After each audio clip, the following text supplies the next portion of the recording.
Hi friends, welcome to my KS5 inform YouTube channel. ಯಾರಾದರೂ ನನ್ನ ಚಾನಲ್ನ ಸಬ್ಸ್ಕ್ರೈಬ್ ಮಾಡ್ತೀನಿ ನೋಡ್ತಾ ಇದ್ರೆ ಪ್ಲೀಸ್ ಒಂದು ಸಬ್ಸ್ಕ್ರೈಬ್ ಮಾಡ್ಕೊಳ್ಳಿ. ಒಬ್ಬಟ್ಟಿಂದನೂ ಯುಗಾದಿ ಹಬ್ಬ ಕಂಪ್ಲೀಟ್ ಆಗಲ್ಲ, ಯಾಕಂದರೆ ಸಿಹಿ ಅಂತ ಬಂದರೆ ಒಬ್ಬಟ್ಟೆ ಮೊದಲಾಗಿರುತ್ತೆ. ಹಾಗಾಗಿ ಒಬ್ಬಟ್ಟನ್ನ ನೀವು ಮನೆಯಲ್ಲಿ ಟ್ರೈ ಮಾಡ್ತಿದ್ದೀರಾ, ಹೊಸದಾಗಿ ಟ್ರೈ ಮಾಡ್ತಿದ್ದೀರಾ ಅಂದರೆ ಈ ರೆಸಿಪಿನ ನೋಡ್ಕೊಳ್ಳಿ. 1-2 ಕಪ್ ಆಗುವಷ್ಟು ಮೈದಾನ ಹಾಕ್ಕೊಳ್ಳಿ, 1/4 ಟೀ ಸ್ಪೂನ್ ಆಗುವಷ್ಟು ಅಡುಗೆ ಸೋಡಾ, ಹಾಗೆಯೇ ಒಂದು ಸ್ವಲ್ಪ ಅರಿಶಿನ ಕಲರ್ ಚೆನ್ನಾಗಿ ಬರುತ್ತೆ ಅಂತ ಇಷ್ಟನ್ನು ನೀರು ಹಾಕಿ ಸ್ವಲ್ಪ ನೀರು ಹಾಕ್ತಾ ಇದನ್ನು ಮಿಕ್ಸ್ ಮಾಡ್ಕೋಬೇಕು. ಚೆನ್ನಾಗಿ ಎಷ್ಟು ಚೆನ್ನಾಗಿ ನಾವು ಮಿಕ್ಸ್ ಮಾಡ್ಕೊತೀವಿ ಅಷ್ಟು ಚೆನ್ನಾಗಿಯೇ ಕಣಕ ರೆಡಿ ಆಗುತ್ತೆ.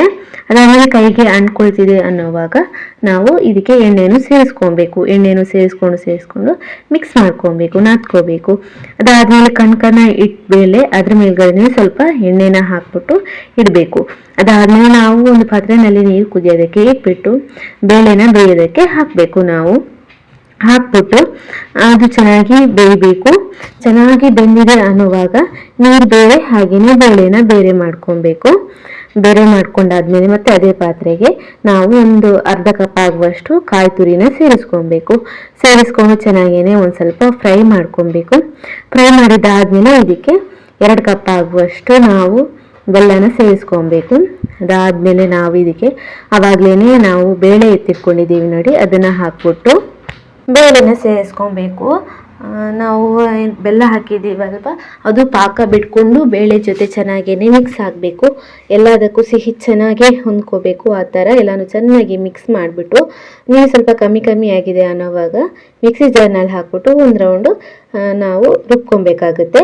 ಅದಾದಮೇಲೆ ಸಣ್ಣದಾಗಿ ಉಂಡೆ ಮಾಡಿಕೊಂಡು ಇಟ್ಕೊಬೇಕು. ಇದೇನೇ ಹೂರ್ಣ, ಸಿಂಪಲ್ ಆಗಿರುತ್ತೆ. ಮಾಡೋ ರೀತಿನೂ ಅಷ್ಟೇ ನಾವು ನೋಡ್ಕೊಬೇಕು, ಕ್ಲೀನಾಗಿ ಮಾಡ್ಕೊಬೇಕಾಗತ್ತೆ.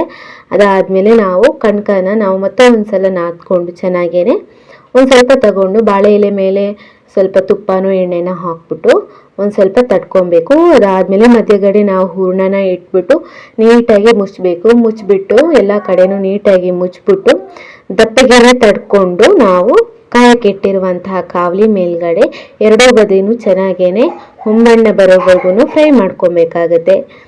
ಅದಾದಮೇಲೆ ನಾವು ತುಪ್ಪದ ಜೊತೆ ತಿನ್ನೋದ್ರಿಂದ ಸೂಪರ್ ಟೇಸ್ಟಿಯಾಗಿರುತ್ತೆ. ನೀವು ಮನೆಯಲ್ಲಿ ಟ್ರೈ ಮಾಡಿ, ಮಕ್ಕಳಿಗಂತೂ ತುಂಬಾ ಇಷ್ಟ ಆಗುತ್ತೆ. ಒಬ್ಬಟ್ಟಿಲ್ಲದೆ ಯಾವುದೇ ಫಂಕ್ಷನ್ ಇಲ್ಲ ಅಂತಲೇ ಹೇಳ್ಬೋದು. ಅದರಲ್ಲೂ ಯುಗಾದಿ ಅಂತ ಬಂದರೆ ಒಬ್ಬಟ್ಟು ಇರಲೇಬೇಕು. ನೀವು ಹೊಸಬ್ರಾಗಿದ್ದರೆ ನೀವು ಒಬ್ಬಟ್ಟು ಮಾಡೋದನ್ನು ಕಲ್ತ್ಕೊಳ್ಳಿ. ಎಷ್ಟೊಂದು ಸಿಂಪಲ್ ಆಗಿರುತ್ತೆ ಅಲ್ವಾ? ನೀವು ಮನೆಯಲ್ಲಿ ಹೀಗೆ ಒಂದು ಸಲ ಟ್ರೈ ಮಾಡಿ, ಹೇಗಿತ್ತು ಅಂತ ಕಮೆಂಟ್ ಬಾಕ್ಸಲ್ಲಿ ತಿಳಿಸಿ.